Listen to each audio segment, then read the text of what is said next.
লেখাপড়া লেখাপড়া লেখাপড়া, এই যেখানেই দেখছি এখন শুধু লেখাপড়া নিয়েই কথা চলতেছে। আমাদের সমাজের বাবা মা এমন কেন বলেন তো? তারা সবই বুঝে, দেশের পরিস্থিতি সব সম্পর্কে তাদের সবই নলেজ রয়েছে, তারপরও দিন শেষে ছেলে মেয়েকে বলে লেখাপড়া করে চাকরি করতে হবে। তারা কি বুঝতেছে না চাকরির বাজার খুবই খারাপ? আপনি কি বুঝতেছেন না চাকরির বাজার খুবই খারাপ? তারপরও আমরা দিন শেষে চাকরির পিছনেই ছুটতেছি। এত প্ল্যাটফর্ম যে খোলা রয়েছে, যে জায়গাগুলোতে এখনও আপনি কাজ করতে পারবেন, সেই জায়গার শুধু অভিজ্ঞতা অর্জন করতে হবে, তাহলেই আপনি সেখানে কাজ করে ভালো একটা ইনকাম করতে পারবেন। কিন্তু সেদিকে আমরা ঝুঁকছি না, ঝুঁকছি কোথায়? চাকরির দিকে। এই বাবা মারা এই চাকরি করে আমাদের জীবনটা খাইছে এবং দেশটাকেও খাইছে। কারণ হলো দরিদ্র সুশিক্ষিত ছেলেটি টাকার অভাবে চাকরি পায় না, আর এদিকে টাকার জন্য অশিক্ষিত ছেলেটি চাকরি পায়।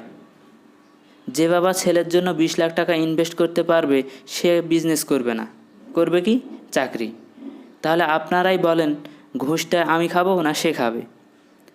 এবার বলেন, এদের দিয়ে দেশের কোনো উন্নতি হবে? কখনোই সম্ভব না। একটু বুঝেন, আমি যে সাবজেক্ট নিয়ে কখনোই লেখাপড়া করিনি, সে সাবজেক্ট নিয়ে যদি গবেষণা করতে বলে এবং সে তার ভিতর থেকে কিছু আপডেট নিয়ে আসতে বলে, তাহলে তার ফলাফল কি ভালো হবে? কখনোই ভালো হবে না। এর বাস্তব উদাহরণ জোনায়েদ হোসেন পলক।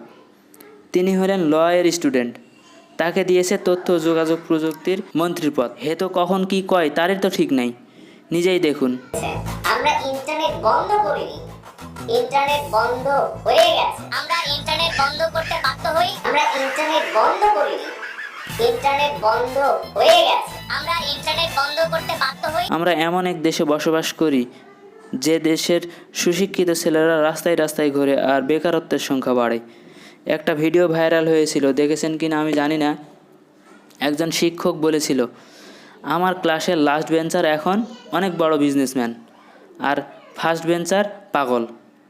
তো সেই পাগলের বাবা মা কিন্তু আপনারা যেন হয়েন না। যার 20 লাখ টাকা ইনভেস্ট করার মতো সামর্থ্য রয়েছে, তার করা উচিত কিন্তু বিজনেস অথবা উদ্যোক্তা হওয়া দরকার ছিল তার। আর যার সামর্থ্য নাই, সুশিক্ষিত, সে করবে চাকরি। এখনও সময় আছে, আমরা নিজেদেরকে পরিবর্তন করে ফেলি। তা না হলে ডাইনোসরের মতো আমাদেরও বিলুপ্ত হয়ে যেতে হবে। সচেতন আমাদেরই হতে হবে, তা না হলে আমাদের কবর আমরাই খনন করব। তার বাস্তব উদাহরণ শেখ হাসিনা সব অশিক্ষিত আর মূর্খের দলকে নিয়ে এসে বসাইছে ভালো ভালো পদে। ছোট্ট একটা দাবি ছিল আমাদের, কোটা সংস্কার। কোটা রাখতে গিয়ে নিজেই এখন কোটার বাইরে। তাহলে বুঝেন অশিক্ষিত সমাজ কত ভয়ঙ্কর। আমাদের মধ্যে অনেক সমস্যা রয়েছে, তার মাঝে উল্লেখযোগ্য কিছু হলো যে বেকারত্ব। এই বেকারত্ব দূর করতে হলে এর জন্য আমাদের অনেক উদ্যোক্তা তৈরি করতে হবে, বিজনেস বাড়াতে হবে, বাইরের দেশের টাকা আমাদের দেশে নিয়ে আসতে হবে। তা না হলে আমরা অনেক বড় সমস্যায় পড়ব। সামান্য রেমিটেন্স না দেওয়ার কারণেই দেশের মন্ত্রী পর্যন্ত আউট হয়ে গেছে। তাহলে বিষয়টা একটু চিন্তা ভাবনা করে দেখুন। দেশকে শক্তিশালী, বেকারত্ব দূর এবং সুন্দরভাবে জীবনযাপন করতে হলে অবশ্যই বিজনেস করতে হবে, উদ্যোক্তা বাড়াতে হবে। তারপরে আসি শিক্ষা ব্যবস্থা। শিক্ষা ব্যবস্থা যদি আমরা ঠিক না করতে পারি, তাহলে এই বেকারত্বের সমাধান কখনোই আসবে না। আমি ছোটোতে পড়েছিলাম, লেখাপড়া করে যে গাড়ি ঘোড়ায় চড়ে সে, কিন্তু এখন দেখি তার উল্টা। লেখাপড়া করে যেজন গাড়ি ঘোড়ার নিচে পড়ে মরে সেজন। যারা চাকরি পাচ্ছেন না এবং এই সিস্টেমকে দোষ দিচ্ছেন, তাদেরও কিছু দোষ রয়েছে। বুঝতেছেন দেশের অবস্থা খারাপ, সবই জানেন, তারপরও আপনি নতুন কিছু করার ট্রাই করছেন না, শুধু দোষ দিচ্ছেন যে আমার কাছে তো টাকা নাই, টাকা থাকলে আমি এই বিজনেস করতাম, ওই করতাম। আসলে টাকা ছাড়াও বিজনেস করা যায়। যদি আমার কথা বিশ্বাস না হয়, তাহলে ইউটিউবে অনেক ভিডিও রয়েছে, আপনি চিন্তা ভাবনা করে ওই ভিডিওগুলো দেখেন, তাহলেই বুঝতে পারবেন যে আসলে সম্ভব কিনা। আপনার কাছে টাকা নাই, আপনি ব্যবসা করতে চাচ্ছেন, ইনভেস্টর খুঁজেন। আপনি ইনভেস্টর খুঁজলেই তো আপনার সমস্যা হবে না। ভাই শোনেন, এক্সকিউজ যদি দেন, তাহলে আপনি জীবনে কিছু করতে পারবেন না। এটাই হলো বাস্তবতা। একটা বিষয় বুঝেন, যে প্রতিষ্ঠান আপনাকে চাকরি দিবে, সে কেন চাকরিটা আপনাকে দিবে বলেন তো? কারণ কি, ওই কোম্পানির কোনো সমস্যা হয়েছে, সেই সমস্যার সমাধানের জন্যই কিন্তু আপনাকে সেখানে কাজের জন্য রাখবে। তাহলে সেই কাজের যদি কোনো স্কিল বা এক্সপেরিয়েন্স যদি আপনার মধ্যে না থাকে, তাহলে কেন সে নিবে? কেন আপনাকে টাকা দিবে মাস শেষে? ভাবেন সেই কোম্পানিটা আপনার। এখন বলেন, একটা কাজের জন্য আপনি ছেলে নির্ধারণ করবেন সে ছেলে কোনো কাজই জানে না, আপনি নেবেন? আপনার নিজেকে দিয়ে প্রশ্ন করেন তো, অবশ্যই নেবেন না।